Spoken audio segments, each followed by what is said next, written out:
नमस्कार एंड जय Jagannath welcome back to the my channel. आशा करछि आपण माने बहुत भलरे थिबे। आज मु आपनकु यूनिट 3 प्रदर्शनी पड़िया जोटा कि नुआ रूपरे नुआ ढंगरे केमती आमर आदिवासी मेला हेजे मु सेटा आपण माननकु पाखरे किछि मिनी ब्लॉग आकार रे शेयर करिवि। तो रोसई बस घरर काम सारिकी मु 4टा सुधा बाहर जाइथिली किंतु रास्ता रे ना एते जाम गाड़ी एते जाम हमको पहुँचु पहुँचु एका कि 1.5 घंटा लागि गला।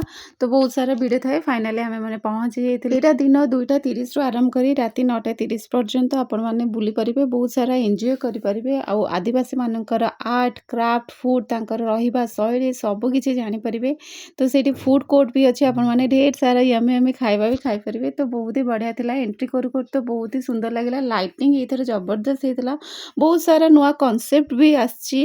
गोटे मिनी थिएटर भी हेछि जो लाइटिंग आ बहुत सारा सांस्कृतिक कार्यक्रम होउथाय। आदिवासी मानकर जो तांकर अछि ऑथेंटिक खाइबा सब से माने रिप्रेजेंट करथांती सेमानक पारंपरिक नृत्य नाच गीत रहिबा शैली को बहुत बढ़िया भाव में दर्शाई थांती ना। आ बहुत सुंदर लगुଥାଏ किछि अलगा ही लगुଥାଏ एथर आदिवासी मेलाटा। तो एठी बिरसा मुंडाଙ୍କ विषय किछि कहउछते आपण माने सुनंतु।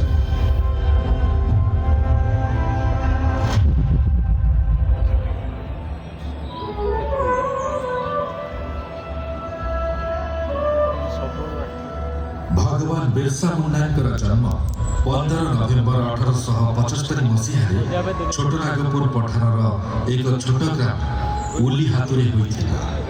एही अंचल आज झारखंड ओडिशा पश्चिम बंग।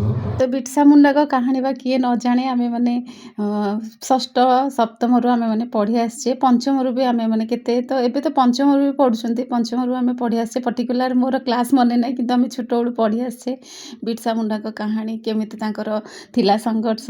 तो ना मते सेठी ना जो एंट्री गेट ता बहुत बढ़िया हेथिला खली पत्र रे हेथिला। आ एंट्री रो जस्ट करू करू बाम पटे पड़थिला मोर सबुडु प्रिय आदिवासी मानकर घर जो छोटा छोटा घर करते ना मते एते बढ़िया लागे मते बहुत क्यूट लगे माने पूरा एमती अनेकी देखु थाए। तो ये देखंतु सब एमती मो फोटो उठेकी आपन संग शूट कला परे माने बाप पु कुआडे पळेले मन को खोजुची कुआडे गले तो देखला बेलू मो पुओ जाइए सेठ सब कैमेरा रे फोटो उठाऊँ ताकू भी बहुत बढ़िया लगुता है। आईथर ना कहले पूरा परिष्कार रही बहुत बढ़िया भाव में एम सब बनई रिप्रेजेंट कर आदिवासी मानकर कल्चर तांकर से रहिबा खाइबा शैली तो बहुत प्रकार से माने बढ़िया भाव दर्शई तो बहुत सारा आम बुलू था। तो न्यूज़ रिपोर्टर माने भी तो पूरा भर्ती तो आगू को आपण मैंने देखिए गोटे लोक को देखिए मो पु तो बहुत खुशी गला तो एते बढ़िया लगे आपण मैंने जदि जाई नांती जातु। तो मुझे ना उंडी देखिली मुझे देखा कौन अच्छी आदिवासी मान घरे टी ना उंडी देखिली मत तो एत क्यूट लगुए मैंने लगुए गोटे खेलना जगह को आम पलि आसे भारी इच्छा होता है से घर भर टी पशिकी ना बुली जाती जस्ट बुलला बेलू मुझे अरे आंकर कौन सिंह अच्छी। तो ये देखंतु बढ़िया बाजा बजाउछंती।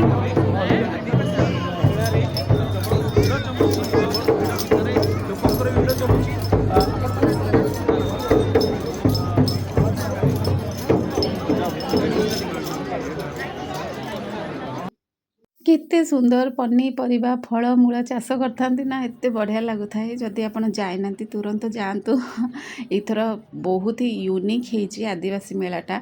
आ ए मौसा को ना सब पचार था कि कुह बोली मौसा एत लाज करते कहले नाई नाई कि कहीपर किंतु ये सब घर गुड़ाक मोर आखि ही हटु न था मत मूलर भी आम जिते भी देखे सब घर ना मत बहुत बढ़िया लगे। एबे भी टाइम अच्छे आपण मैंने निश्चित थे जातु बुलवाक यहाँ जनवरी 15 तारिख पर्यटन ट्राइबल आर्ट एंड क्राफ्ट है जो सब जिनस सब हाथ निश्चित भाव जातु।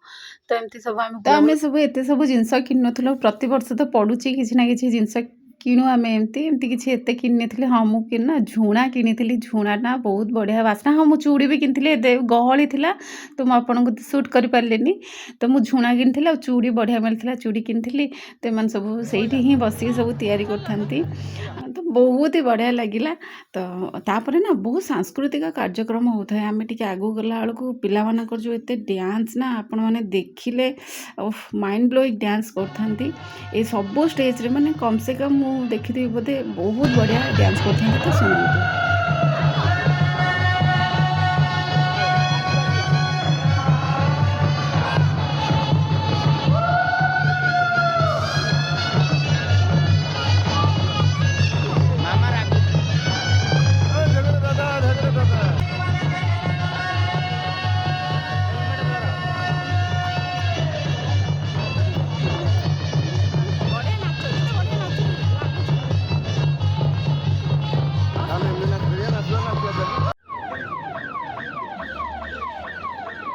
ଏଇଟା ଆପଣମାନଙ୍କ ପାଇଁ ପ୍ରଶ୍ନ, ଏଇଟା କ'ଣ ମୋତେ କମେଣ୍ଟରେ କୁହନ୍ତୁ, ଏଇ ଜିନିଷଟା କ'ଣ? ତ ମୋତେ जोरदार କମେଣ୍ଟରେ ताली କୁହନ୍ତୁ। ତ दीजिए। ଏଇଠି ଦେଖନ୍ତୁ We are all set to start the evening, ମାନେ ମୋ everyone. ଗୀତ ଏଇଟା ହେଉଛନ୍ତି ଆମ ସହିତ ଶିବ artist ମାନେ ତାଣ୍ଡବ all set. ସ୍ରୋତରେ ମାନେ ଡ୍ୟାନ୍ସ କରୁଥିଲେ। ଆଉ ନା ଏତେ ସୁନ୍ଦର ଡ୍ୟାନ୍ସ କରିଥିଲେ। ମୁଁ ଡ୍ୟାନ୍ସଟାର ମାନେ ପୁରା ଗୀତଟା ମୁଁ କହିପାରୁନି କାରଣ କପିରାଇଟ୍ କ୍ଲେମ୍ ଆସିଯିବ। ତେଣୁକରି ଶିବ ତାଣ୍ଡବ ସ୍ରୋତରେ ମାନେ ଡ୍ୟାନ୍ସ କରୁଥିଲା। ଏତେ ମାଇଣ୍ଡ ବ୍ଲୋଇଂ ଡ୍ୟାନ୍ସ। ତ ମୁଁ ଡ୍ୟାନ୍ସ ଦେଖୁଥାଏ, ବହୁତ ସମୟ ମୁଁ ଡ୍ୟାନ୍ସ ଦେଖିଲି। ଅଳ୍ପ କିଛି ନାକୁ ସୁଟ୍ କରିଦେଇଥିଲି କିନ୍ତୁ ମୁଁ ବହୁତ ସମୟ ଡ୍ୟାନ୍ସ ଦେଖିଲି।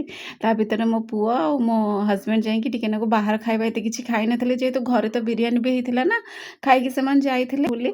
ତ ଏମାନଙ୍କ ଡ୍ୟାନ୍ସ ଏନ୍ଜୟ କରୁଥାଏ। ସେ ବାପ ପୁଅ ଯାଇକି କ'ଣ ସେଇ କେକ୍ ଲାଭା କେକ୍ ଫେକ୍ କ'ଣ ଖାଇକି ଆସିଥିଲେ।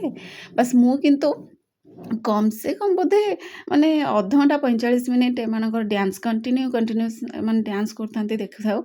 ତାପରେ ଏମିତି ବୁଲିଲେ ତ ଆପଣମାନେ ନା ଏମିତି ବୁଲୁ ହିଁ ଥିବେ। ତାପରେ ଗୀତର ବି ଆୟୋଜନ ହେଇଥାଏ।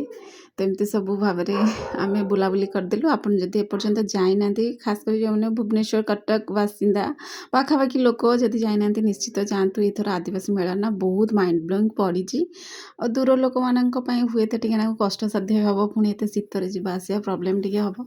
କିନ୍ତୁ ଭୁବନେଶ୍ୱର ଲୋକମାନେ ନିଶ୍ଚିତ ଯାଆନ୍ତୁ ଆଉ ଦେଖିବେ, ବହୁତ ହି ବଢ଼ିଆ ଲାଗିବ, ଆପଣମାନେ ଏନ୍ଜୟ କରିବେ। ତ ଏହା ହିଁ ଥିଲା ମୋର ଗୋଟେ ଆଜିର ବ୍ଲଗ୍। ତ ଆଶା କରୁଛି ଆପଣଙ୍କୁ ଭଲ ଲାଗିବ। ଯଦି ଭଲ ଲାଗିଥାଏ ପ୍ଲିଜ୍ ସବସ୍କ୍ରାଇବ୍ ମାଇ ଚ୍ୟାନେଲ୍। ଶୀତୁଆ ସନ୍ଧ୍ୟାରେ ଥରେ ମଜା ନିଅନ୍ତୁ। ଆଦିବାସୀ ପଡ଼ିଆ ନିଶ୍ଚିତ ବୁଲିବାକୁ ଯାଆନ୍ତୁ। ଜୟ ଜଗନ୍ନାଥ, ବାଏ ବାଏ।